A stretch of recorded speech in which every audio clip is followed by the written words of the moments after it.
G'day fellas, and welcome to an absolutely massive patch. This is the first patch for 2024 that we are going to be seeing.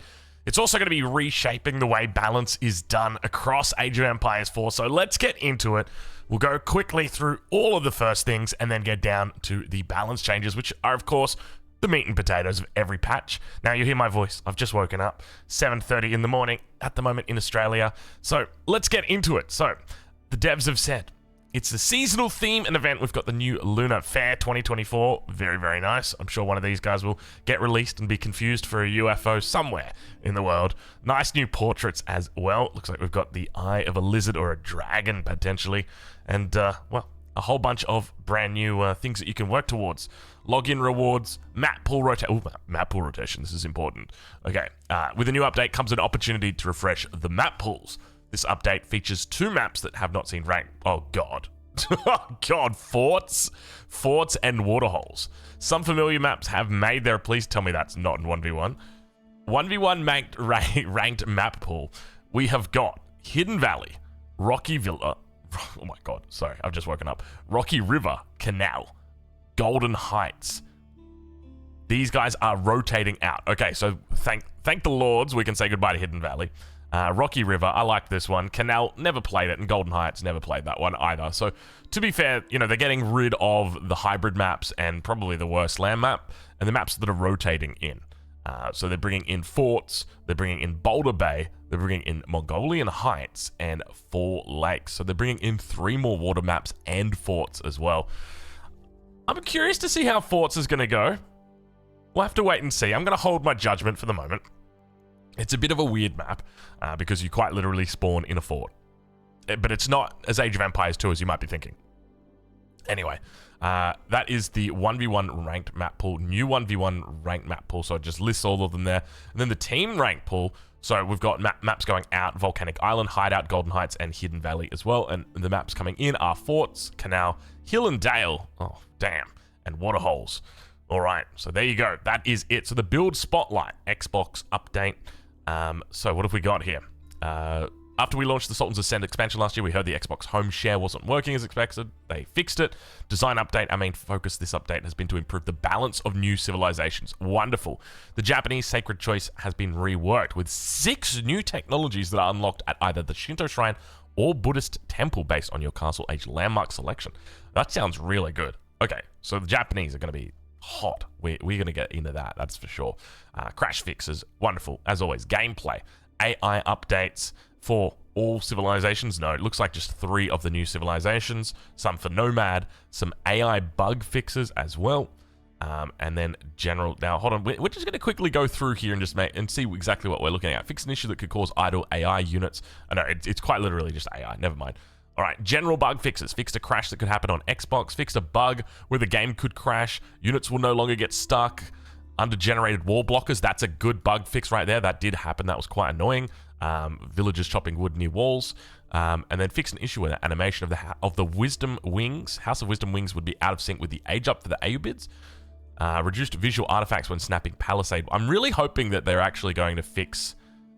caster mode, because caster mode is so broken at the moment with the Ayyubids, like just in general, but also with the Ayyubids. So I hope that they fix that. I don't think they will, but I'm hoping. Units that use torches will no longer occasionally deal no damage attacking a palisade wall when standing close to the wall. Fix various bugs where certain abilities would stop working, and Ross hunting cabins and high trade house now show the number of trees counted on the Xbox. There you go. Nomad mode. In Nomad mode, players must now complete a town center before they can age up. Thank you very much, my lovely wife. She's just brought me a coffee. Give me a second, guys. I've just got to get myself some of this bad boy in me right now. Oh, that's good. Oh, that is so good. Oh, man. How good is that? Coffee. Jeez. Wow. All right, a couple changes to the campaign. Hotkeys, we've corrected a range of issues related. And by the way, if you want to come back and read any of this, I'll leave a link in the description to where you can find the notes. I'm just making sure that we don't miss anything too important before we get to the balance, because I've been waiting for some balance changes, and it's great to see that we are finally here.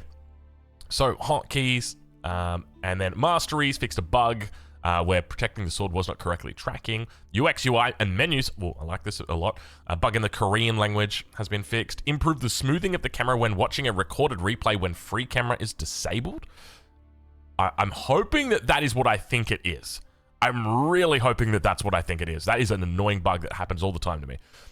Shift click in resources panel now allows you to select all idle workers for all workers in the... Hold on. Shift click in the resources panel allows you to select all idle workers or all workers in the clicked resource. Oh, okay. So if you said, I want to get all my gold vills, I could just shift click the gold vills on my UI down here. Wow, that's cool. I like that. I don't know if I'll use it though. Seems cool though. Fixed an issue where toggle buttons in the settings page would get clipped randomly in certain resolution monitors, and fixed an issue with high contrast localization, maps. Oh, gorge. Sheep distribution has been reworked on gorge and forts to be more consistent across the map, with less cases of 2 to 3 sheep spawning bunched together while other large areas remain arid. Good. Hopefully they just fix gorge sheep generation in general. So that's really good. All right, here we go. This is it. This is it. The moment we've all been waiting for. It took us 6 minutes to get here. Let's take a look and see what we've got. Balance. All civs. Sprinkled. Attack speed. Improved from 4 to 3 seconds. Attack damage. Reduced from 30 with plus 70 versus siege and naval to 30 plus 60 versus siege and naval. So a slight nerf there in regard to the attack damage, but a very significant buff with regard to attack speed. Now, we've got to be very careful with the Springle because this unit previously in the past was absolutely broken, and part of the reason was because of the high base damage it has. I've expressed this before, but I still think this base damage is high, right? Once the Springles have killed the Mangonels, they're still really strong units. So anyway, Culverin. Attack speed improved from 4.38 to 3.25, and bonus damage versus siege and naval decreased from 100 to... Hold on. So the bonus damage is decreased from plus 100 to plus 60. So it already has quite a high base damage as well. That's important to note. Mangonel, ranged armor increased from 20 to 30. So just with regard to the Culverin, so these units now become better against just normal units, but they fire a lot faster, which is it's a good thing because it means that you can just grab a whole bunch of Springleds or Culverin and just shift click onto all your targets, and they're going to cycle through those faster. So I think this is quite good for lower level players, especially because it will make doing that very easy now, because the Mangonels will get taken out a little bit sooner. Mangonel, so the ranged armor is increasing from 20 to 30, Nest of Bees from 20 to 30, Trebuchet 20 to 30, Bombard 30 to 35, and then Village Torch bonus versus Siege removed. Hold on. Okay, let's see what the devs say about this. This is interesting. My first thought about this is rams. How are civilizations now going to deal with battering rams? Developer note, the above set of changes to Siege aims to help with late-game stalemate situations and address a couple of issues with Springleds and Culverins. The volatility of Springleds and Culverin versus other Siege units. By increasing the attack speed and reducing the damage, it now requires more Springleds and Culverins to be able to one-shot other Siege weapons. This should widen the window available to react to seeing these units on the battlefield before all your attacking Siege is destroyed. Okay, I like that approach because they're 100% right. One of the big things that I often talk about is as soon as you see those Springleds, you just got to back up, you got to get your own out. Camping under keeps with Springleds and Culverins surrounded by units makes them difficult to push, very true, into and pick off. But without picking them off, it is challenging to use Siege to take down the keep. That is exactly right. By reducing the ranged armor of the Springled, we hope that using ranged units to pick them off becomes more viable. Hold on, wait. They reduced the ranged armor? They didn't say anything about reducing the ranged armor of the Springled, did they? There's nothing in here about ranged armor decrease on Springled. Am I dreaming?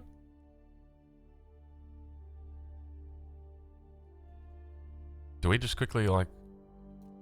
Do we just... Is it just me? Am I crazy?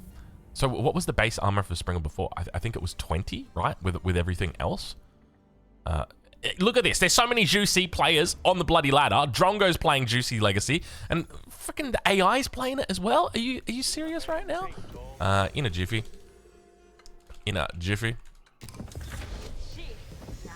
And let's get this bad boy down. Oh, that's an archery range. That's a Siege Workshop. Springled. It's got 10 ranged armor. So that means if you make a crossbow, So a crossbow is doing 12 damage, 13, 14 damage with +1, +2. So all of a sudden, this Springwood has to be very careful of crossbows. Crossbows can now be more effectively used against it. It wouldn't really work against archers. Longbows do 10 damage in Castle Age. Okay, but that's something that evidently escaped the patch notes. Battering Ram. Cost reduced from 250 wood to 200 wood. Health reduced from 420 to 340. Now takes an additional 20 bonus damage from melee attacks. An attack move with melee units now targets rams. Oh, no. Oh, that's not good. Oh, I know what's going to happen. I'm not going to spoil it for you, but it's not going to be fun. Oh, okay. Let's see what the devs said about this. Okay. Following up from our previous ram changes, we're aiming to address effective health of rams and reduce the viability of ram pushes without support units. With this change, we're making it so that melee units will not ignore rams with attack move. Oh, actually, I apologize. It's attack move with melee units now targets rams automatically. As long as it's not range. Okay, never mind. Okay, we're fine. I'm sorry. With this change, we're making it so that melee units will ignore rams with attack move. Our goal is to tune the rams so that fighting them with melee units has a worthwhile return on investment. Along with reducing their health and cost appropriately, this should also help to reduce the population effectiveness of ram while remaining at 1 population. And that was my first thought, was, okay, well, that's actually a pretty smart change for the late game because rams are quite powerful. You know, you don't have to go too far to see a game where there's 10 plus rams in the late game and there's 3 on one side and 3 on the other and 4 coming down the middle. That's a standard thing that we see now. So that reduces that strength of the ram. They're going to be easier to take out. They're going to be easier to target and forget about. Your melee units are going to go after it, and they're going to kill them faster because not only do they have more damage, but they've also got less health, the rams now. So really, really nice change there. Tithbarn's income reduced from 30-30-30-40. Oh, sorry, 30-30-30 to 40-40-10. Okay, so they're nerfing the stone income of Tithbarns. Developer note, late game stone generate. Can I just say, I think on the last patch notes, we didn't get any developer notes, and now we're getting developer notes on everything. Loving it. Developer notes are so good. Late game, stone generation has proven too effective at creating massive amounts of defenses, which can make late games feel slower than intended. We want stone to be a limited resource in the late stages of the game, so defenses cannot be amassed too much over time. It's interesting that they hit Tithbarns, but they didn't hit the unique Chinese building the pagoda. Because the pagoda does 50 stone every minute, and you can get 3 of them. So that's one thing to note. Imperial Age economy upgrades. Crosscut Saw now also provides +5 wood carry capacity in addition to 15% gather rate. That's an interesting thing. So that's specific to wood. You can carry extra 5 wood because I guess they already do this for things like the boar. You know, you can already carry like what is it, up to a ridiculous amount of carry space with the boar.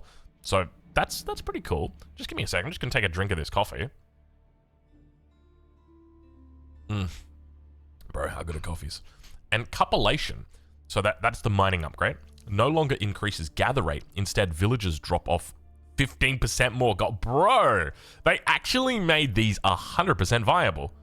Because let's think about it, right? If cupellation costs, so let's go into learn and we'll just play as the French. And we go and have a look at the mining camp. So cupellation costs 750 resources, but it's mainly the gold that you care about. So 500 gold. So how much gold would it take you to drop off before you recoup that? It'd be a while, wouldn't it? It'd probably be like, what, somewhere around 3k? Something around that. That's just off the top of my head. I'm sure you could do the math. But hold on. I'm gonna try the math. Give me a second here, right? So it's 500, and then we want to divide it by 0.15. Yeah, there you go, Drongo with the math. Ooh, this guy is good. Watch out, guys. Okay, we want the Imperial Age economy upgrades more appealing for their cost, as well as reducing the number of villages required to sustain a... Oh, that's so smart. This should lead to larger army sizes for more fun. Exactly. We all want a big army. You know, we all want to be 2 army sizes bigger. Bug fixes, all sifs. Improve villager gathering logic, so that they focus going to the nearest available live sheep instead of traveling far distances for a carcass. Okay, that should be good. I suspect they're not going to sort of crowd around the carcass too much. Okay, corrected an issue where the trader was tagged as cavalry. Thank you. That did confuse a lot of spearmen out there. Docks are no longer selected when using select all military. Wonderful. Horse archer. Dude, they're slowly making this game better. And it's little things like that, dude. You know, you can talk and bitch about caster mode or balance all you like. But as long as the dock is slowly being removed from select or military building hotkey, this game is getting better. I'm loving this. Horse archer units no longer favor the front of formations. Wonderful. Conversion and proselytization no longer target units who are blessed with Joan of Arc's strength of heaven. Good change. Hand cannons from archery ranges will now produce X5 when using the shift modifier. Okay. Landmark town centers garrison arrow range. Oh my god. No. Oh, wow. I like that they just throw that one in there. It's just like, and then landmark town center garrison arrow range corrected from 8 to 6 tiles. I just figured, bro, this is a massive buff to the English. This is insane. You want to know why this is such a big buff to the English? Oof. Oh, damn. Okay, why is this a big buff to the English? Can I just... I'm just going to be quick. I want to quickly show you why this is so big for the English, okay? So we're going to go as the English, and we're just going to reveal... Let's do that. Sure, why not? Let's see why that is such a big deal. The answer is because now that the starting town center range is so much shorter, what you're going to see are that your resources are no longer within the range of the town center. So if I was to put down a mining camp over here, you will see that no longer does the town center provide coverage of these villagers working on the mining camp. So naturally, what does that mean? That means that civilizations that like to go for early aggression are going to get stronger. But that's not civilizations like the Mongols, because when the Mongols strike, even though they strike early at 3 minutes or 2 minutes 30, it's still too late.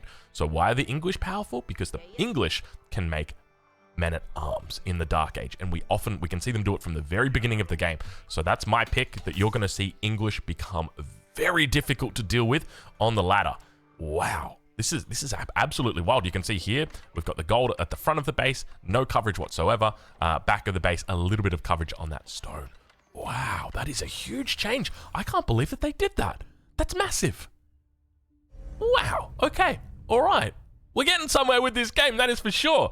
Capital town centers. Updated text to reflect their ability to detect stealth and disguises. Because I'm sick of these guys running around, these CIA moles running around with disguises. Non-capital town centers, same thing. Stone walls, corrected incorrect defensive values in the help text. Capital TCs. I thought we already said that. Okay, we just accidentally repeated ourselves twice. That's okay. It's all right. Anyway. Civilization-specific changes. It's time, ladies and gentlemen. This is it. This is what really matters. I don't care what civilization you main, but I know that you're going to be paying attention to this part because you care about your civilization. I care about my civilization. How have they hurt my absolutely perfectly balanced, juicy legacy? That's what I need to know. Anyway, and it'll be the last one, by the way, because it starts with Z. Anyway, let's get to it. Abbasid Dynasty. Golden Age Tier 3 corrected an issue where villagers were receiving extra gather rate. Instead of 20%, they were getting 30%, so they brought that down. Good. That's what you get, Abbasid. You're too strong. Dude, is that really all that Abbasid got? Yikes. Ayyubids. I guess they're balancing the new civs, aren't they? They're not balancing the old civs as much. Okay, so we've got a lot of changes here for the Ayyubids. Culture Wing Advancement, Feudal Age Up, time reduced from 40% to 20%. So this is the fast age up. So going from Dark Age to Feudal Age. And then the advancement going from to Castle Age, also reduced the same amount, and the resources amount reduced as well. So it used to discount 500, now it's discounting 400. And then as well for Imperial Age, we're seeing that same theme of 40 to 20%.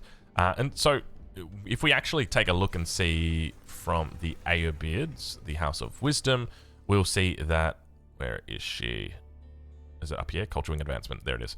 So it now takes 1 minute 36 compared to 2 minutes. So it's really not that much faster, because before it was so ridiculously fast. It was like, what, a minute 10, something like that, a minute 20. It was very, very quick. Whereas now, you know, it's 24 seconds faster. The main attractive thing is that you could just age up faster in general because you're paying less for the age up as well. So that's one thing to note. But Yeah. Okay. So it's not going to be as powerful in the Castle Age, but I think what this does is just reduces the viability of this this age up, and now you're going to start seeing people just branching out, and all of a sudden, it's going to be eco wing growth into culture wing logistics, or maybe 1,000 wood, dude. Can you imagine 1,000 wood? Just you hit Castle Age, and you just throw down 2 TCs for free. Cool, I'll take that trade. All right. Corrected an issue where the first Golden Age tier was giving 15% bonus to gold and stone and wood instead of 10%. And Dervish healing no longer heals units in garrison. That's pretty cool. Desert Raider weapon range no longer fluctuates when upgrading Desert Raiders after researching Incendiary Arrows. There was always bugs, dude. Incendiary Arrows is really weird, man. It must be like a different weapon altogether or something, the way that they do it, because there are so many bugs with Incendiary Arrows over the years. It's been wild. And transport ships loaded with Ayyubids will now properly reduce their maximum count when the ship is destroyed. Let me take a sip of my coffee and just have a think about this for a second. Okay, so overall for the Ayyubids, pretty much just little bug fixes and just a nerf to culture wing advancement. This reduces their viability on hybrid maps quite a bit, but also reduces the strength of their fast castle, which is by far the most common strategy that we're seeing. So expect that we see a bit more variance out of the Ayyubids. Expect that we see them spending a little bit longer in the feudal age now, because the castle age timing is no longer as attractive, but it still will be attractive. It's just that you will see them go up with different age ups, I suspect. So overall, definitely in the right direction. The Ayyubids on the stronger side, they need to be brought down a peg. That's exactly what's happened here. Great changes. Byzantines. You guys will know I am a previous Byzantine main. A retired Byzantine main. They're looking to get me back in the game. Let's see what they've got. Developer notes. We have been watching the development of the Byzantines carefully and decided that they need significantly more nerfs. Just kidding. However, well, just kidding. However, I love it. They gotta fucking nerf the Byzantines. You watch this. However, while we do aim to help bring the wing rates of the Byzantines up, we do want to Dude, you can't make this shit up. Oh my lord, they're nerfing my boys again. Dude, these poor Byzantine mains out here still struggling. Poor Crackety here, dude. Poor Kanoki. My boys playing the Byzantines they just want to live their best life, and the devs are just keeping them down, dude. We do believe that the following set of changes will help them where they need it the most in the early game. All right, let's take a look and see what the devs have got for us. Hierosophon. Cost reduced from 250 wood, 100 gold, to 200 wood, 100 gold. Health reduced from 350 to 280, dude. Developer note, this changes in concert with the general RAM changes for all civs. Can I just say, there was a Reddit post on the Hierosophon and why it's bad. And I just want to reiterate that here. So basically the argument was follows.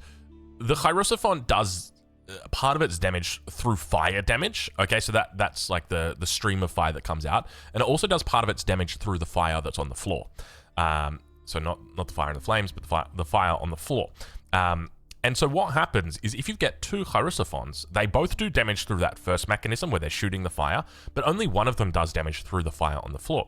And the problem is that after you get to 3 rams, the Hierosophons do less damage than 3 rams. So if you're going for like an early game push, having 1 Hierosophon targeting down a building is the most effective it will ever be. After you add in a second one, it's just not as strong as having, you've got diminishing returns. I don't think diminishing returns is the right thing, but there's a bonus there that's not being applied multiple times.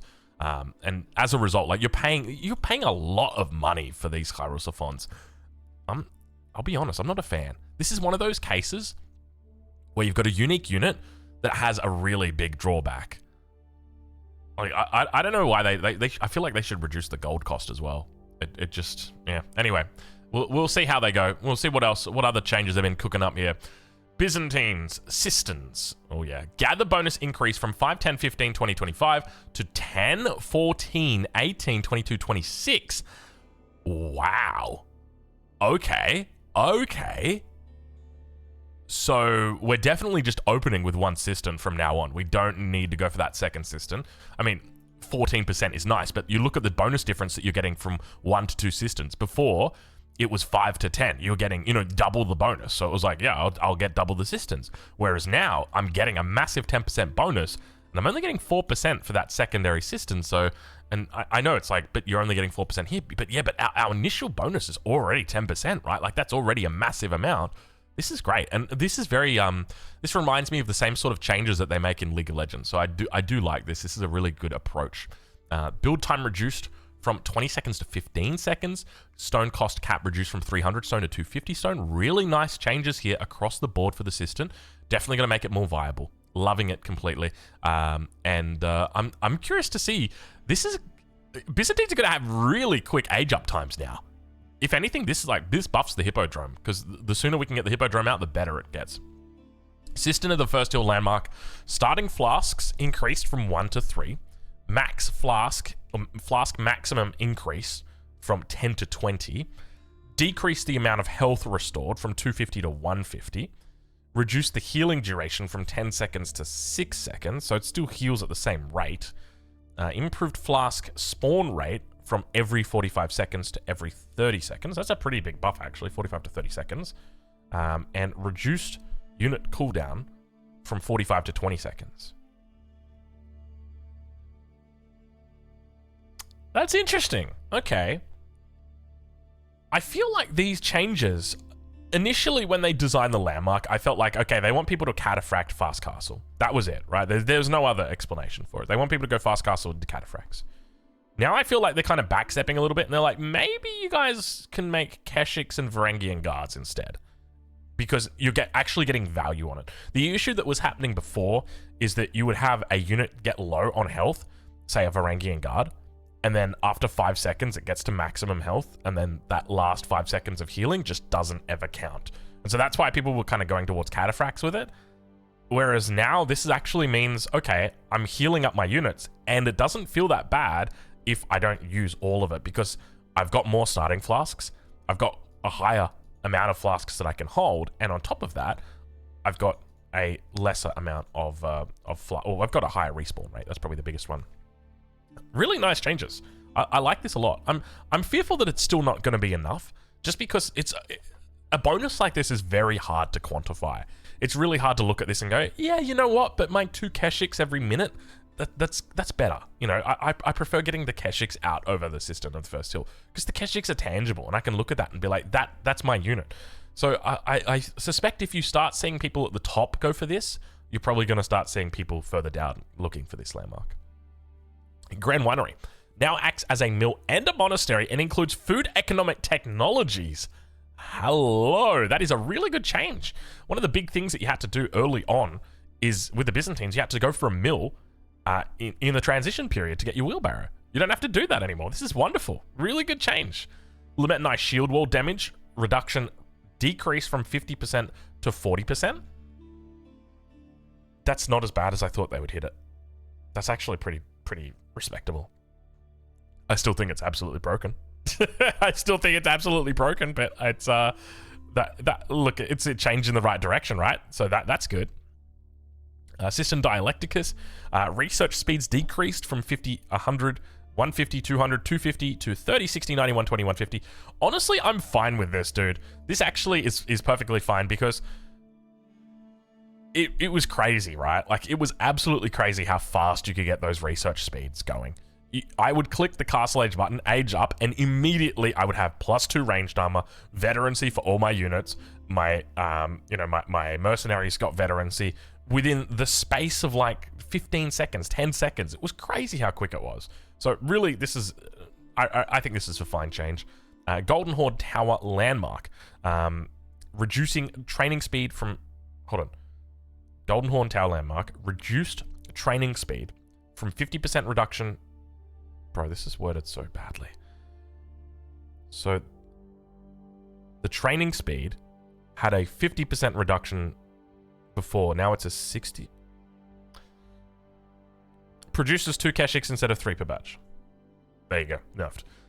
Golden Horn Tower generates a bit too many resources per minute compared to other Castle Age landmarks when considering their cistern warden levels. Okay, so they're just nerfing it. I have no... reduced training speed from 50% reduction. Oh, okay, so they increased the amount of reduction as a percentage. It's so hard for me to to get that one out. I mean, it's hard to explain it. Anyway, Streltsy olive oil cost increase from 540 to 720. Okay. Varangi guards are no longer selected with mercenary gulams when double clicking. Good.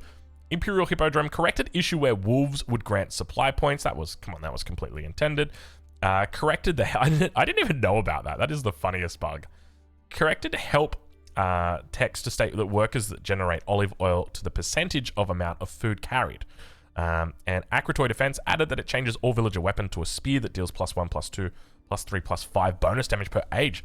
That's actually some important context that we were missing before. So that's nice. Fix an issue where systems did not cost any wood to repair. And the Surefire Victory Mastery now tracks units killed by Greek fire from a Dramon. Okay, so Byzantines. Is this enough to bring them out of their slumber? Is it enough to make them... I mean, if we look at the most recent tier list from Beastie, he already called them B tier. Is this going to push them up? Is it going to push them down? Well, let's have a look. Immediately, my thought is they're going up. Just because of this cistern bonus. You now get the bonus that you were getting before, but you get it for just 50 stone. And that might not seem like a big deal, but you had to gather quite a fair bit of stone before. You had to send those 5 villagers out to go grab the second round or the first round of stone. This is going to speed up their early game. And by speeding up their early game, you reduce their weaknesses in the early game, which is obviously what they wanted to do. They specifically said in the early game. On top of that, you're now making the Grand Winery a lot more viable because it acts as a mill, which means that it's 50 less wood that you need to build on another mill, but it also means that now you can get earlier upgrades in because you don't have to think, oh, I need the wood for my mill. You can just go, oh, I'm getting my wheelbarrow. Boom, done.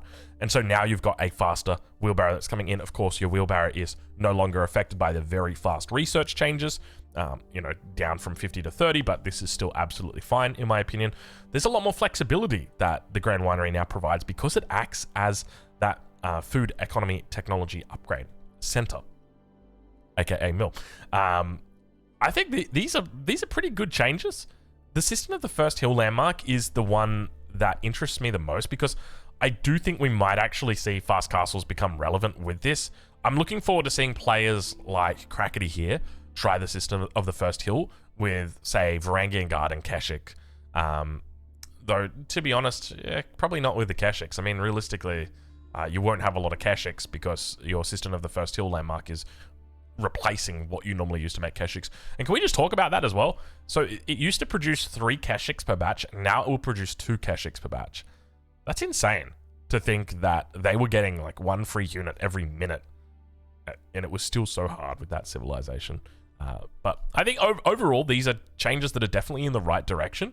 I think that the Lametanai shield wall will probably need to come down a little bit more. It's still probably too high, maybe from 40% to 33%, because this is, like after casting some of the recent games where we saw 30 archers unable to one-shot a Lametanai, it very clearly was like, hold on a minute, this is kind of wild. All right, let's get into it. The next civilization is the Chinese. Imperial Academy now produces imperial officials with a 30% discount. Decreased work rate bonus from 20% to 10%. Okay, so they're nerfing it on water. Improved the supervisor ability description to more clearly explain which buildings can be targeted.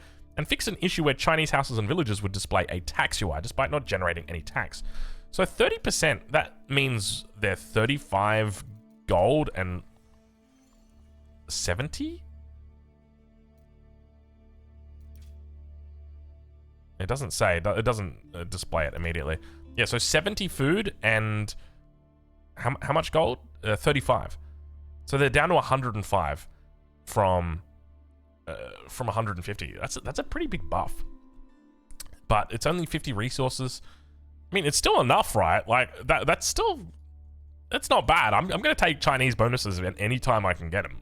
That's Old Faithful still goes strong. So this is a nice little change. This will speed them up as well quite a bit. What people might not realize is you can actually play one base Chinese in not going into the 2TC and play Zhuge-Nu, and you rely heavily on Imperial officials. So this makes that a lot stronger as well. Of course, the notorious Zhuge-Nu all-in strategy that we did quite a few months ago relied heavily on Imperial officials. So nice little change for the Chinese. We'll get them up out of that lower tier. Let's take a look at the Delhi Sultanate. When researching manuscript trade, scholars that are already garrisoned in docks will be properly counted as active scholars. This fixed an issue where active scholar count could be go negative, breaking Sultanate research times. Yes, that was a game-breaking bug. Good to see it get fixed. Docks, when destroyed, will decrease the scholar count correctly. So just a nice little bug fix there for the Delhi Sultanate. Oh, I'll drink my coffee to that. All right, English, the big boys. Let's see what they get. I would suspect they probably go up. Wingard Rangers are now selected with all ranged infantry hotkey. Yep, that's exactly what I was hoping for. It's the little things that count, right? Now all of a sudden the Rangers are going to come with my army. Exactly. All right, let's check in. I was hoping for a little bit more for the English, but look, I guess the focus here is on the new civs. It's not on the old civs. French, trade ships now generate 20% more resources instead of 33% more. Take that, French trade. Get nerfed. And fix an issue where the Chamber of Commerce would skip one free trader if 2 or more economic technologies are researched in the Dark Age. That explains where that missing trader was. I remember casting games where we'd be like, okay, there's 5 traders, but they've researched 6 techs. What's going on here? That explains it. It got skipped. HRE. Corrected issue where the Holy Inspiration would be cast on enemy naval units, breaking its animations. There you go. Cool. That's been fixed. Japanese. Okay, new civilization. Here we go. Developer note. We want the sacred choice for the Japanese to be far more meaningful than your landmark selection and which monk skin you get.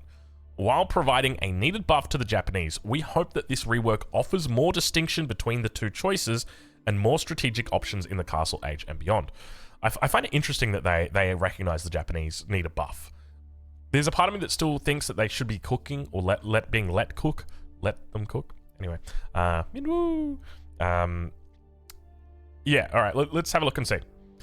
The Shinto Shrine and Buddhist Temple now contain 3 new technologies which replace herbal medicine, piety, and tithe barns. So I'm pretty confident all 3 of these can still be achieved or obtained or researched if, as the Japanese, you were to just build... Oh, actually, no, you have a Shinto Shrine, don't you?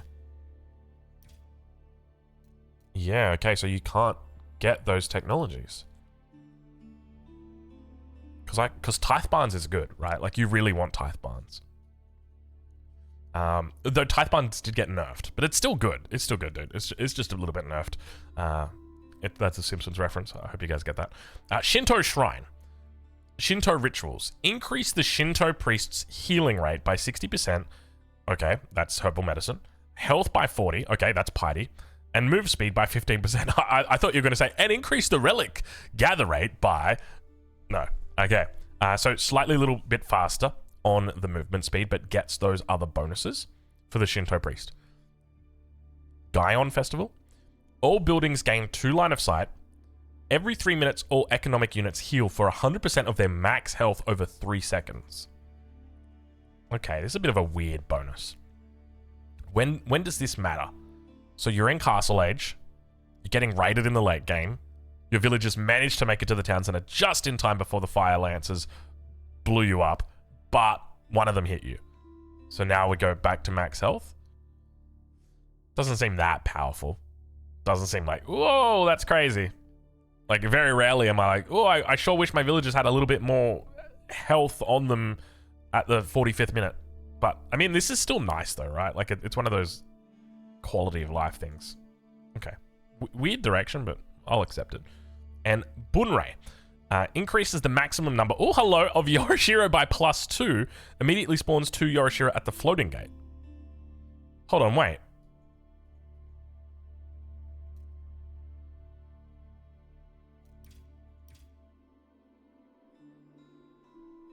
Temple of Equality. Produces Buddhist monks and contains Buddhist technologies. Buddhist monks.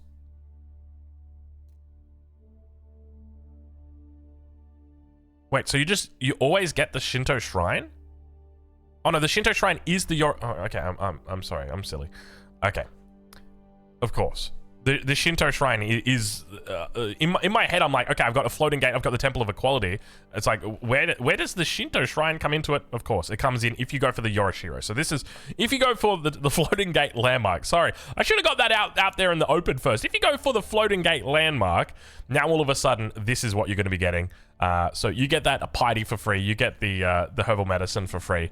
Get a little bit of extra speed. Get a pretty useless. I mean, you can get the 2 extra line of sight, which is nice on things like outposts. And then finally, you get an extra 2 Yoroshiro, which is nice because now you can go from 4 up to 6, a little bit more meaningful.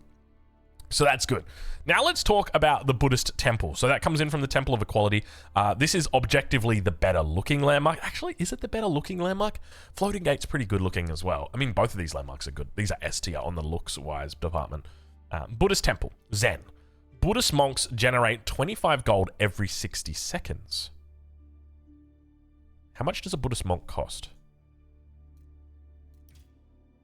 Only costs 100 gold. So after 4 minutes, it will pay itself off.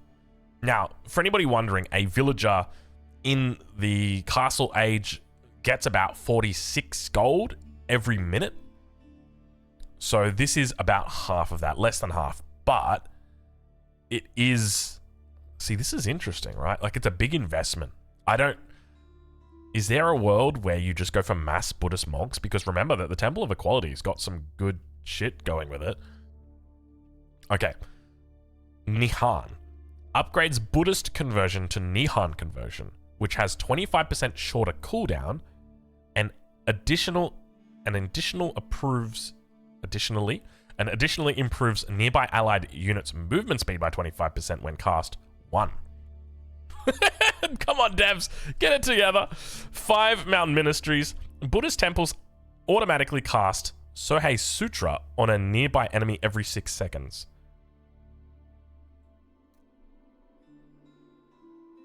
Sorry, guys. We gotta do it. We need more. I need more context. Just because this landmark is really not used a lot. So we need to make sure that we're forming a correct opinion about it. And that means spending at least 60 seconds going into the game, having a look at what it actually does. Okay, so our landmark, we're going for the Temple of Equality, which produces Buddhist monks and contains unique Buddhist technologies. Buddhist monks provide support in combat by decreasing enemy damage with Sohei's Sutra and by enhancing damage of allies with Buddhist conversion. Okay.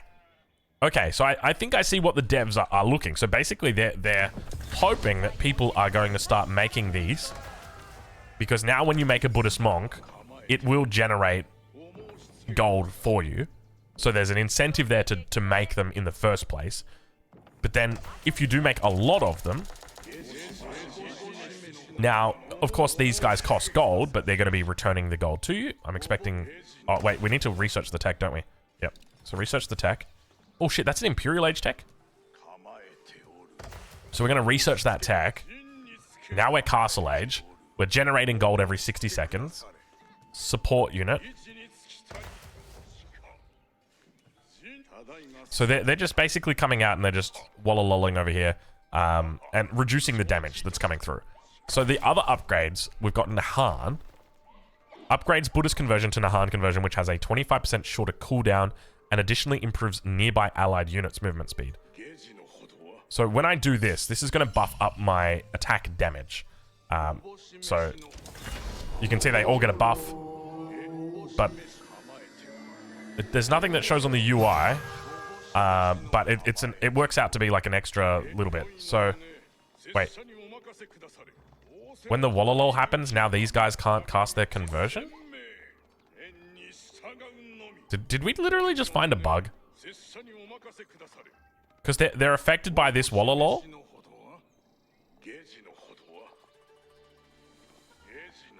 Oh, is it because... Hold on. No, it's already got the Sutra on it. Okay. My bad. It's already got Sutra on it. Jeez, that was quick. It doesn't even, like... You don't even get... I didn't even see it get cast, man. I was over here, like, thinking I'd found bugs and stuff. So, we've got... Nahan, which increases the movement speed. And then we've got the 5 mountain ministries. 750 gold. Buddhist temples cast Sohei Sutra on a nearby enemy every 6 seconds.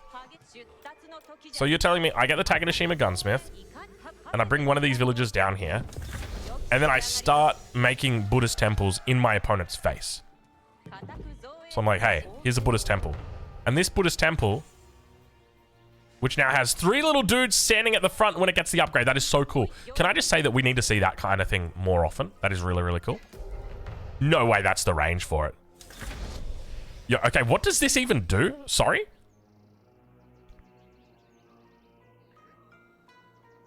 So every 6 seconds, it applies it to the closest enemy. Wow, you could... how much do these cost? 200 wood. That's kind of wild when you think about it. So you can use these really as a defensive, because the Sutra, where is it? Sutra? So here's Sutra. Reduces enemy damage by 50% for 60 seconds.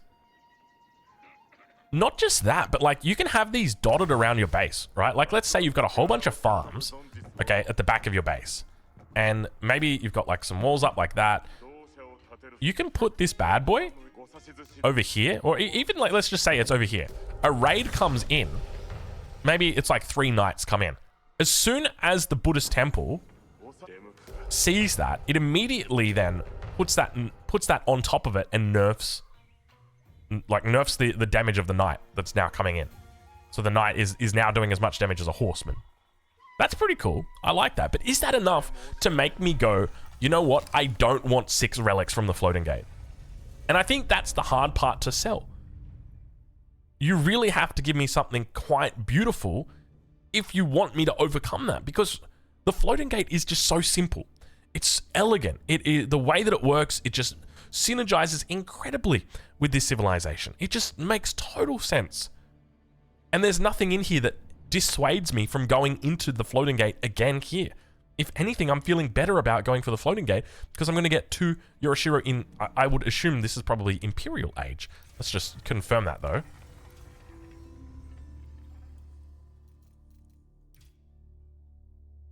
Shinto Shrine. Yeah, Gaion Festival.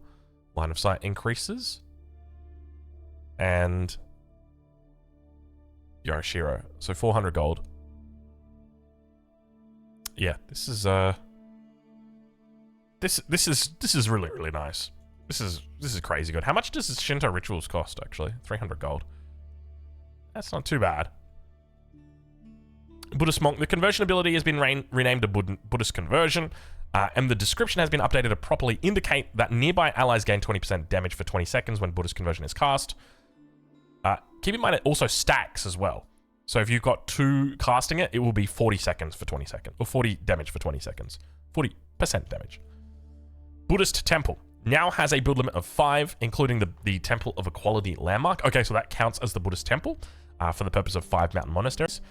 Town center rocket range decreased from 9 to 8 tiles. I kind of liked it at 9, but fair enough. Hand Cannoneer renamed to Hand Cannon Ashigaru. Okay.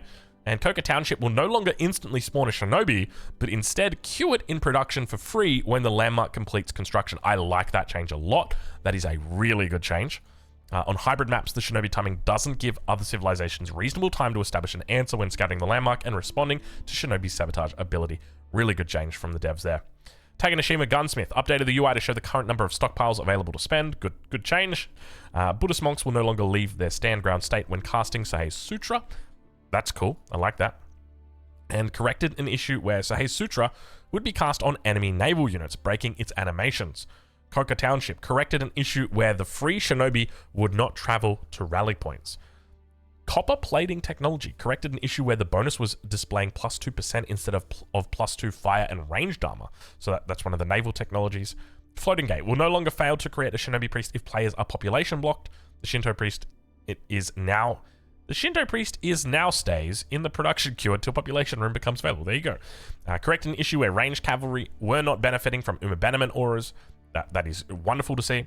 I think it's about 2 damage, so that does start to stack up. Correct an issue where melee infantry... There's so many bugs for the Japanese, where melee infantry and cavalry charge attack were not benefiting from katana banners. Onabogation no longer shares formation... Sorry, Onabogation no longer shares formation with men at arms and are now ranked behind. Good change. Shinobi now shares a formation with the Onabogation instead of men at arms. Good change. Castle of the Crow treasure caravan is no longer selected with the select all units hotkey. Yeah, good. That's probably reasonable. You don't want to be moving that boy out into the front lines. Fix an issue where free villagers from daimyo upgrades wouldn't benefit from upgrades. Nice little change. And transport ships loaded with betterment will now properly reduce their maximum count when the ship is destroyed. Corrected an issue where researching Odachi would increase the weapon range of samurai. I didn't know that. So that's technically a nerf to samurai. And Shinobi updated the text to reflect the health regen bonus and what can detect Shinobi disguises. Let me take a drink of my I was going to say my Red Bull, my coffee. Give me a second. Okay. So as I was reading through here, the bug fixes, I was thinking, I think all it's really going to take for people to start picking the Buddhist Temple over picking the Temple of Equality over the floating gate is a couple of top level players to do it and demonstrate how powerful it can be. I think there are some matchups where Buddhist Temple is going to be really good, or going for the Temple of Equality is going to be really good. So let's just quickly assess this, what you get from the Castle Age. So from onwards from the Castle Age at the Temple of Equality, you get the ability to reduce enemy damage. That's a big thing straight away. Excuse me. Sorry for my voice. I'm sick, as you guys know. I'm always sick, and I've just woken up. So the first thing that you get from the takeaway is you get a 50% damage reduction on your opponent's units. This is really good for high damage units. Not so good for low damage units. So if you're playing against the Jussi Legacy, Temple of Equality isn't going to work because the Jukunu already does very low damage. Okay, as long as you're doing 1 damage every round, you're happy. Against the French, though, who have got damage increasing bonuses, that have got big knights, this is exceptionally strong. Imagine this against the Order of the Dragon. You've got a Gilded Knight. A single Gilded Knight is on the field. Temple of Equality comes in and he strikes down that Gilded Knight. Now all of a sudden, you've got half the man that it used to be. So I think that there is definitely going to be a place for this landmark. Whoop, sorry. I think that there's definitely going to be a place for this landmark. I'm curious how it stacks up because, as I said, the floating gate is just so easy, right? 4 Yoroshiros. First one goes in the stable. 3 into the gold generation. It's super duper easy. And then now you get more, so you don't even have to think about it. I wouldn't be surprised if we still do see floating gates at like 95% pick rate for landmarks. All right, let's move on. Joan of Arc. Oh gosh. Joan of Arc. Changes to hero Joan of Arc. So she no longer gains experience from wolves. Okay, interesting. Honorable heart damage reduction reduced from 50% 66% to 45-60%. So this was the percentage that she got once she reached level 3 that reduced range damage, if I remember correctly. Tier 2 Archer Joan increases health, increased movement speed. Tier 3 Holy Wrath damage, so that is for melee Joan, from 35 to 30. Melee, so this is once she gets on her horse, right? That's what they're nerfing. They're buffing up the Archer at level 2, and then they're nerfing level 3 melee. Massive decrease to health. Effective health insanely reduced right here. This is crazy. Armor, oh my god, armor reduced as well. Damage reduced from 20 to 16. Charge damage reduced from 30 to 24. Okay, please tell me you're giving something else to compensate for this civilization. Because, Joan is... I mean, she's still going to be stronger, right? Like, this doesn't really change her. I mean, it obviously does. It just means she's less of a damage sponge. That's the big thing. Ranged Joan health reduced from 350 to 280 on level 3. Level 3 ranged damage reduced from 18 to 15. Melee Joan damage reduced from 50 to 40. And then ranged Joan at level 4 reduced from 35 to 28. So basically, they've just nerfed Joan in the later stages of the game, but especially nerfing level 3 melee, which is where it needed to be changed, so that's great. She's also going to be slower to get there now because she no longer gains experience from wolves. So that is a big change. I think overall, these changes are exactly where it needed to go. My fear is that people are still going to play, all right? Like, it's a fun civilization. I feel like OG French, though, they're pretty cool. I like them. Anyway, let's keep on looking. Companion equipment. So this is the unique upgrade that they get for... Well, excuse me. I don't know what that pop was all about. So the cost increased from 175 to 500. It's moved from the keep to the blacksmith. Increases the health and damage of Joan by 25% at tier 3 and 4. And increases Joan armor by 1. This is actually really smart. So what they're doing is they're nerfing Joan of Arc, who gets to level 3 in the feudal age. Because now you can't get this upgrade because this is companion equipment. It's at the blacksmith. It's only available in the castle age. So that's pretty nice. If I remember correctly, companion equipment increases the amount that her summons do. Let's just quickly double check that. I just want to make sure because it's either that or it's the one that increases the amount you save. That's Ordnance Company. Companion equipment available. It says here in the Dark Age. Why does it say it's in the Dark Age? Dark Age. Increases Joan of Arc's health and damage by 25% and gain. I'm sorry. We've got to check it. We've just got to check it because it says that it's in the Dark Age. You never know with these things. So age 2, we're starting in. We're just going to build that blacksmith right now. And my son has my son has just recently learned to open doors. So there'll be heaps of doors around the house that are just open a little bit. And he's coming downstairs because he's going to go to daycare soon. And he's just opened the door and run in. I don't know. Have you guys seen that? There's this hilarious clip. I'll quickly show. What am I going to type in to find it? Children burst into room. Let's try that one. Yeah, here you go. It was basically like this. My wife was running after the exact same way. All the time. The question is, how do democracies respond to those scandals? And what will it mean for the wider region? I think one of your children's just walked in. I mean, shifting sands in the region. Do you think relations with the North may change? I would be surprised if they do. Look at ready. This is the best part. Oh god, it's so good. Anyway, that was what my wife looked like. Fortunately, you guys couldn't see her. It was good. Anyway, blacksmith. Let's quickly check, dude. Oh my god, cheat's not enabled. That's all right. We'll just build her up quickly. Get over here, Joan. So can you get this in the feudal age? That is my question.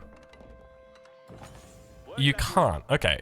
Yeah, requirements, castle age, and level 3 Joan. Okay, there you go. So it's nice that they also put that caveat in there, or prerequisite, that it must also be a level 3 Joan. That is nice. So we're aiming to reduce Joan's effectiveness in the feudal age, slowing down tier 3 by reducing XP gain from wolves, reducing the base stats of Joan of Arc in tier 3 and 4, and changing companion equipment to restore the lost stats. I like this. Additionally, we're tuning down the damage reduction from Honorable Heart to help with ridiculous situations where she can solo her keep. We have plans to rework. See, Reddit, I'm telling you guys do work. I remember the Reddit post. It was a single Joan of Arc with her little minions just soloing the keep. Reddit, look at that. You make angry posts on Reddit. The devs do see them. We have plans to rework the damage reduction mechanic in a later update as well.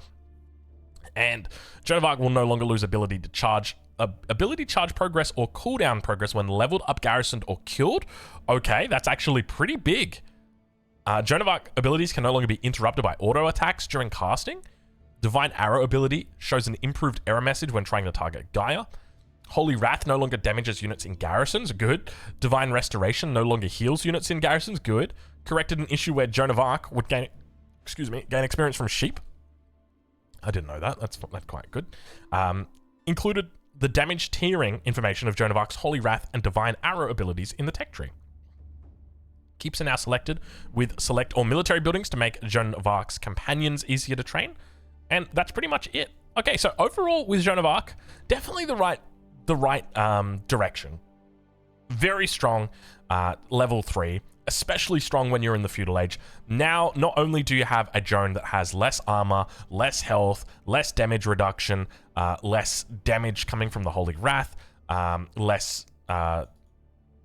damage in general, you have got that is exactly where you want it. But you've got a Joan that once she gets to Castle Age, gets those things returned to her. Yeah, sure, it's going to cost you 500 resources to do it, but it's not like she's losing those completely.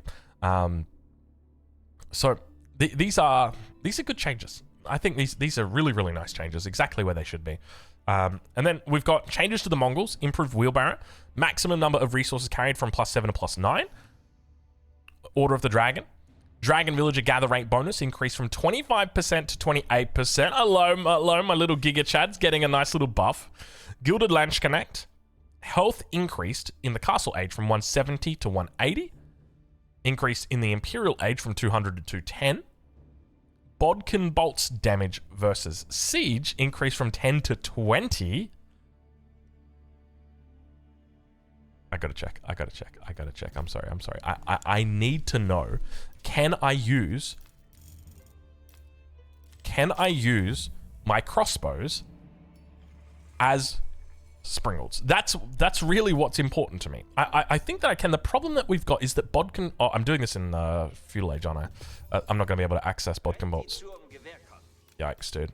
I think the issue that you've got is that it's an Imperial Age upgrade. And so by the time that it actually comes around, your opponent can be an Imperial Age as well, and they can access Siege Works. And Siege Works increases the base armor that you've got in the first place. So let's have a look and see, though, in the circumstances where this might actually make sense. So we're going to go up with the mine work. Archon Chapel, still terrible. Don't even bother going for the Archon Chapel. Just honestly not worth it, in my opinion. Bro, we didn't enable cheats for this game. Oh my god, Drongo, get it right. I kind of wish that they'd make it so that cheats were always enabled, or like it would retain the settings from your previous game in the lobby. That would be a nice little change. Elsbach Palace damage reduction buff is now behaving as intended. Spearman with the Dragonfire upgrade no longer deal damage to nearby allied buildings when attacking. So just some nice little bug fixes. All right, mine work. Hopefully please tell me we turn cheats on this time. Okay, there we go. All right, I'm sorry. We took a little bit too long there, but it's all right. We'll get it together. All right, so I've got my Gilded Crossbowman out. It does base 16 damage. So at this stage, I'm not doing any damage to Mangonels. It's 1 damage, right? Because if we look at a Mangonel has got 30, I want to say 30 ranged armor at this stage. Let's quickly pull these bad boys out, and we'll pull out a ram as well, just so that we've got everything. So the Mangonel's got 30 ranged armor. The Springald's got 10 ranged armor. So the Springald gets absolutely obliterated by the crossbow in the first place. By the Gilded Crossbow, but also just in general the crossbow, because it does 14 damage. Hold on, if we get ranged armor, does that add to the Springald? It doesn't. Okay. This is good. This is good. So now I'm going to go Imperial Age. And I'm going to get my elite upgrades. So now I'm doing 19 damage. But with Bodkin Bolts, that's going to give me an extra 20 damage. So now I've got 20 against Siege. So I'm now doing an Imperial Age with just Bodkin Bolts and my elite upgrade. I'm now doing 39 damage. I'm doing 29 damage to a Springald. I'm still not doing... Oh, actually, no, I am. I'm doing 9 damage to Mangoes. I'm not doing any damage to the battering ram. Oh, look at that. They've got melee vulnerability. Incoming melee damage increased by 20%. Can we send the battering ram to the enemy's base? I just want to see... Oh, I'd get your ice skates off. I want to see what happens when the villagers attack it. Can we look at, like, what a fully upgraded... Wait, what about hand cannoneers? Does that mean hand cannoneers absolutely just destroy everything in the late game? Because that's the same type of attack, right? 19, 38. Dude, hand cannoneers are going to be wild in the late game now. But if you get Siege Works, increase the health of Siege Engine by 20% and their ranged armor by 10. So now we're plus 10, so that's 40, which means that the hand cannoneer now does 1 damage. But then, of course, you get Chemistry, which now increases that by 8 damage. Do we get ranged damage? Doesn't increase that, does it? No, it doesn't. This one here.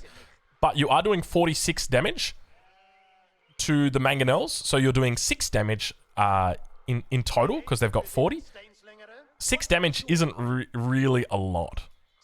Like you would need 25 hand cannoneers to one-shot the mangonel. It's just not going to happen, right? Compare that to the Springald. Like, Springalds are absolutely getting roasted in the late game now. 20 armor on the Culverin. You took 42 damage, dude. This is actually... Okay, this is big. This is really, really, really big. This is also going to be affecting unit compositions now. Because... We'll talk about that. I want to talk about that at the end. I should write that down at the end. Okay, so correct an issue where elite Gilded Knights would lose War Horses enhancement when tiering up from veteran Gilded Knights. Okay, so they fixed that one. Alright, so overall with the Order of the Dragon changes, it's very difficult to know how effective this will be. I would suspect you probably don't see too much of a bonus, but the devs have got the numbers on the backside, and I'm confident that they think that this 3% is going to be what the Order of the Dragon need to really start cooking. So hopefully, you know, this gets them over the line. Extra 10 from Bodkin Bolts. I'm actually very excited about this because now with the existing siege changes, you've now got an extra 10 damage, and then on top of that, you've got an extra you've got an extra 10 damage against Springalds. So these guys basically just become short range, weak little Springalds. That's what I love. All right, next up we've got the Ottomans Sultanate Trade Network. So they get their free traders go from 2 up to 3. So when the landmark is built, it goes from 2 up to 3. They get those at the very beginning. And then they also get additional trader slots. So going from 6 up to 10 trader slots. But they reduce the income of each trader from 28 to 24 gold per minute. Now, that I would say that that's in line with the general trade changes that we saw about 3 months ago, maybe 4 months ago, where they just reduced the strength of trade in general. So I think that that's absolutely fine. But the fact that they've now got a little bit more longevity on this as well, you can essentially play like a style of Ottomans that I think was initially planned. Basically, they were like, okay, if you think you've got enough food, maybe you want to go for Anatolian Hills as the Ottomans, then go for the Sultanate Trade Network and get yourself some gold. And then they were on the other side, they're like, if you're confident that you've got enough gold in the base, maybe you've got a large gold vein or something like that, then go for your food landmark. Go for the Twin Minaret Madrasa. So I do like this. It makes the Sultanate Trade Network a little bit more viable. You're getting more gold out of the gates as well. So from 56 gold, you're now up to 72 gold out of the gate. So that's pretty big when you think about it. Like, this landmark is effectively the Malian gold landmark out of the gates. With the ability to get even higher than that. So that's pretty cool. Fixed an issue where the Elite Sipahi upgrade was taking longer than intended to research, reduced from 90 seconds to 60 seconds to match other Elite upgrades. So overall, buffs for the Ottomans. That's nice. They're very, very small buffs, and they're buffs in an area that you wouldn't necessarily think should affect them that much. Anyway, let's keep moving on. Rus. Wandering Town Ram damage increase reduced from 50 to 25%, in line with the just general changes to the Rams. I think this is definitely the right call. This was pretty powerful. Juicy Legacy. Here we go. My boys. Are they going to get nerfed to the ground? Are they going to get out scot-free? Let's have a look and see. Variant Civilization, Chinese. Song Dynasty. Oh gosh, there's a lot of changes. Okay. Song Dynasty building wood discount reduced from 40% to 30%. Really good change. Very, very good change. Exactly what they needed. Song Dynasty bonus changed from affecting non-military buildings to affecting economic and population buildings. The discount now applies to the following buildings: lumber camp, mill, mining camp, granaries, farms, town centers, houses, villages, and markets. So no longer affects the blacksmith. It no longer affects the outpost. Good changes. Meditation Gardens range reduced from 9 tiles to 8 tiles. Good change. Meditation Gardens resource generation reduced as follows: berry, food per minute, 8 to 6. Stone mine, 30 to 25. Gold mine, 30 to 25. Normally, I would be apprehensive about hitting something from multiple angles. What do I mean by that? I mean, when you're nerfing something, like let's say the crossbow's too strong. If the crossbow's too strong, we don't increase its cost and at the same time reduce its range and at the same time reduce its damage. Because we've just pulled 3 levers and we don't know how the first lever is going to affect them, let alone the second lever together with the first lever, let alone the third lever with the second and the first lever. But, in my opinion, it is overwhelmingly evident that the Meditation Gardens was overpowered. By far, the most powerful landmark, I think, to ever exist in Age of Empires 4. Just simply because you got to make it every single game. There were ludicrous situations where you would get this landmark to like 300 resources a minute. And that's not even including the bug that allowed you to double that. Or triple it in some cases. So this is a really smart way to reduce the overall effectiveness of the landmark, but at the same time, reduce the situations where the landmark was especially good. You know, when you're on, say, Gorge, and you've got 2 gold veins next to an 8-pack of berries, next to a whole bunch of wood, and there's a stone mine off in the distance, and oh look, you pick that up as well. Now you won't pick up the stone mine. Now your berries are going to be slightly reduced. Now your double gold are going to be reduced as well. This brings things back down to earth. You're still going to have a really good landmark here. I think Juicy Legacy, it'll be slower, but it'll be fine. Juicy's Library. Cloud of Terror area effect reduced by 0.125 tiles and increased the damage fall off. I didn't even know that that was strong. Interesting that they've done this. I'm assuming this is probably targeted more towards like team games, because I don't think I ever saw Cloud of Terror in 1v1s. Dock work rate bonus decreased from 20 to 10%, in line with the Chinese. Juicy Library. It's no longer possible to queue more than 2 technologies at Juicy's Library. No! Why did I report that bug? That was a good bug. It actually felt good going for Juicy's Library and getting 3 technologies. Tang Dynasty no longer reduces the wonder cost. Okay. Who is it? Who is the guy? There's a reason that they do this. You know when you go to like an all-you-can-eat restaurant and there's a sign up that says like, please don't eat the glass. You're like, what do you mean don't eat the glass? Like, you know that there was a guy that went there and he got a drink of water and it's like, it's all you can eat. I'm going to drink the water and then I'm going to eat the glass. And then he got taken to hospital and he sued them because he's like, you said all you can eat, like eat everything. So they have to put the sign up saying you can't eat the glass. And it's that same case here. Like, who was the guy that spent the entire game in Tang Dynasty just to reduce the wonder cost? Like, surely it just would have made more sense to go Song Dynasty and get a big economy going and then have a reduced wonder cost just by having a larger economy. I can't believe you guys. Stop this. This is uncalled for. I guess maybe if you're getting donations from your team, then it would make sense. But I'm impressed. Let's just say that much. I'm not even mad. You ate a whole wheel of cheese. Corrected an issue where the Yuan Dynasty discount did not apply to the Yuan Raider. And Shaolin monks are now able to pick up and deposit relics reliably. Wonderful. Corrected an issue where imperial officials could supervise markets, so you could get those faster traders out. Very nice. And 10,000 bolt updated help text to clarify that the additional bolt from crossbowmen is 40% as effective as the main weapon. Yeah, this is a trap. This is not a good technology. I don't like this at all. I mean, it's good as if you're going for Zhukunu, but otherwise, it's a trap. Okay, so overall for Juicy Legacy, these are wonderful changes. This is exactly what the civilization needed. It is objectively the best. It was objectively the best civ in the game. Is it still going to be the best?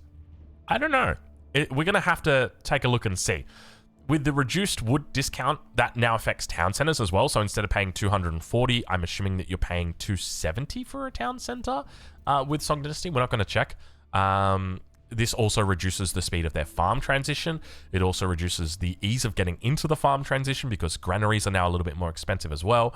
Outposts, no longer, you have to pay the full price for them, as well as the blacksmith. There's a lot of little things that are adding up here for the Juicy Library that are just going to reduce their tempo, that are just going to reduce their ability to be a strong all-you-can-eat civilization. Because they really could eat anything that they wanted, including glass. They could actually do it. They were the reason the sign got put up because the Juicy were the ones eating the glass. Anyway, let's have a look and see what's ongoing. So known issues. with the Byzantine reign of fire mastery, so it is possible for buildings to be destroyed by normal fire before either the trebuchet or Greek fire damage can deliver the final blow. This can result in buildings not counting towards the mastery. Try using more trebuchets against single buildings to increase the odds of that building counting towards the mastery. Investigation, your community reports what's on the horizon.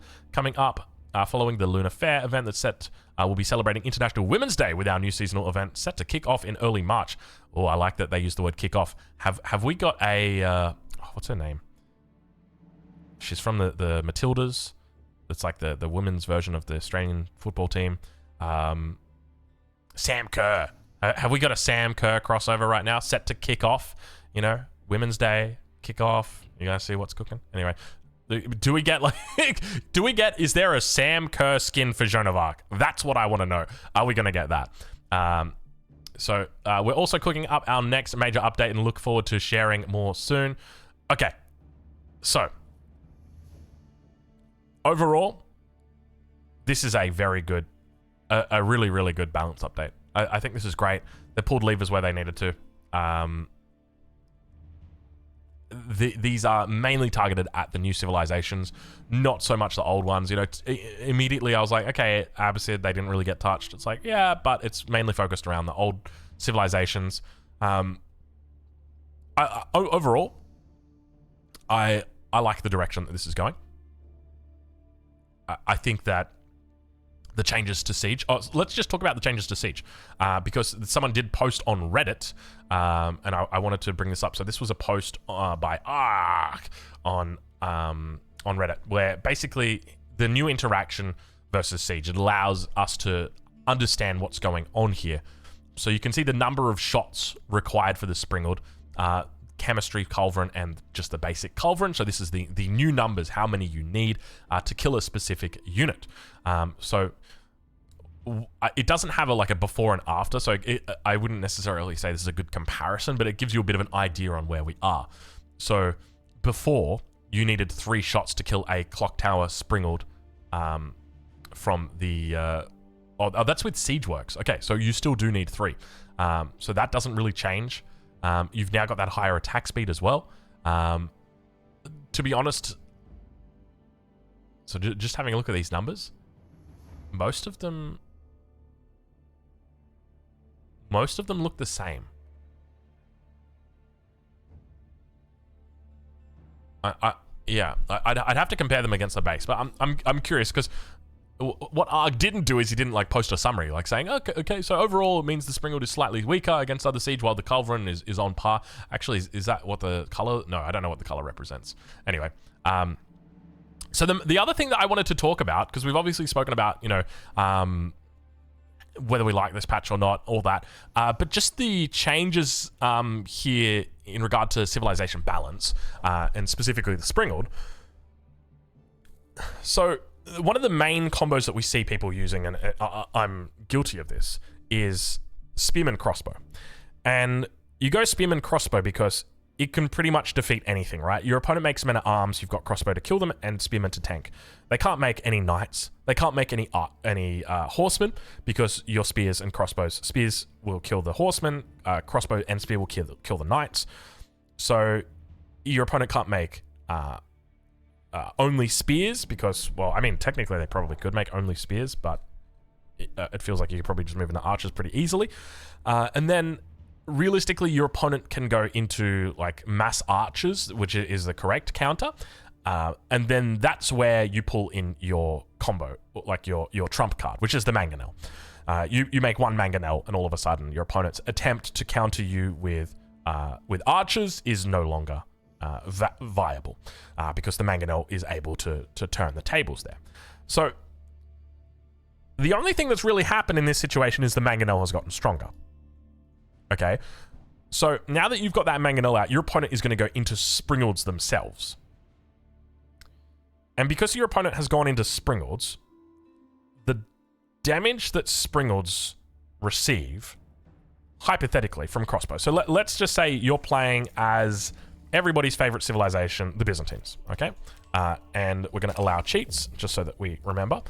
Okay, so you're playing as the Byzantines. You're going for a really fun combination of Lament and Knight crossbow. Lament and Knight crossbow is actually a crazy good combination, because Lament and Knight are just incredible with their shield wall. So let's get down. We'll go for a Grand Winery. Let's get a cheat on. Okay, and then we'll go for the System of the First Hill. Why not? Because we're feeling it today. And so we're playing in Castle Age, which is the most important age. And let's get a couple of buildings down. And get my crossbow out, and we'll drop. Let's have a look at this. Oh, don't you love to see that? So we'll upgrade our Lamentinai, and we'll get some crossbow out. So this is what our army's looking like, okay? And we're also just going to make a mangonel as well, just to stop any potential annoying archers from coming out. So now our mangonel has got increased armor at this stage. It still takes the same amount of shots that a Springald would take, because it does 90 damage here. Does it still take the same amount? Because that's range damage. Hold on. A Springald.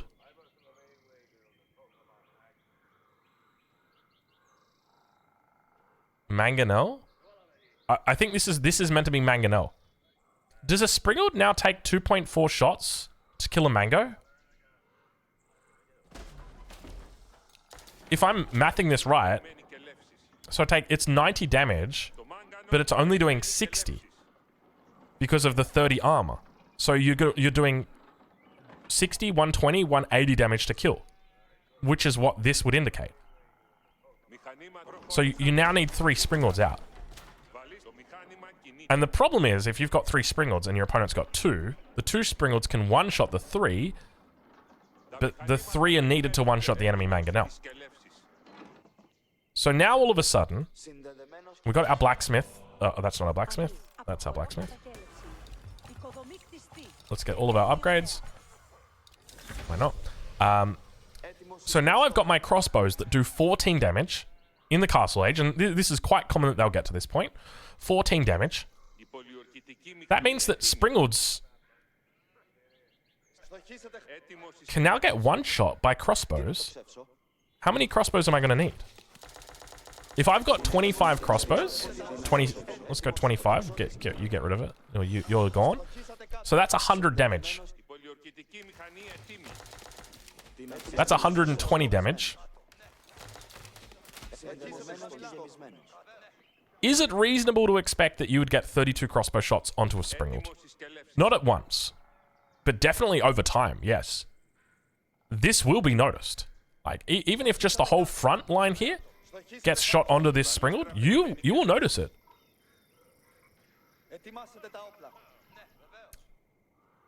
This is a massive buff to crossbow spear.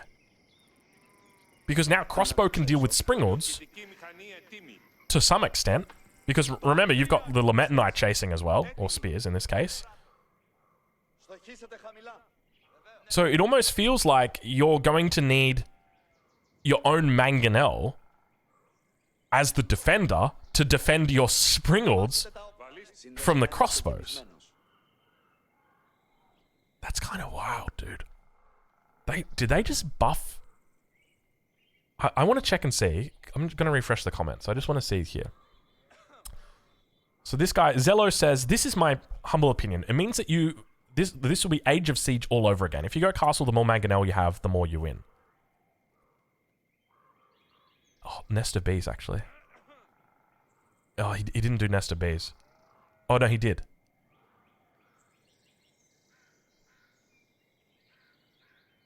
This is a buff. Clock Tower, Nest of Bees. 4.2 shots. Oh, my God. I'm curious how this is going to unfold. Yeah, okay. Let's see what they say. So don't forget Springald has attack speed versus regular units. Yes, I'm surely wrong. Just a random plat here. Zillow, you're not a random plat. You're Zillow. This is how I see it. They're basically saying that you'll face 3 mangoes every game for free in case of Ottomans. So you need like 6 Springalds. I don't think you need 6. Like 3 should do, right? The springs will not be useless. At least when mangoes are gone, that's true. Problem is, if you go mass mangoes, then you'll go mass springs to counter other springs. So we will find armies made by 50 supply of siege and 20 units. That's true, but then there becomes a point where the opponent just goes, I'm only going to make horsemen or something like that, or only going to make knights. The more siege you have, the more you'll win, just like 2 years ago. I hope I'm wrong. I feel like you might be right, though. Siege is going to be good now, dude. Like, mangoes especially. Like, nest of bees especially. I feel like that is the thing that got sleeper buffed here, dude. Nest of bees, together with mangoes, are going to be insane now. But, look, anyway, this video is almost 90 minutes. That's probably long enough.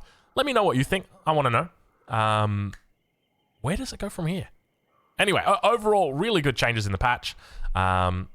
Hopefully Age of Siege doesn't return too soon. We'll leave it there. Thank you guys so much for watching, and we'll catch you guys in the next one.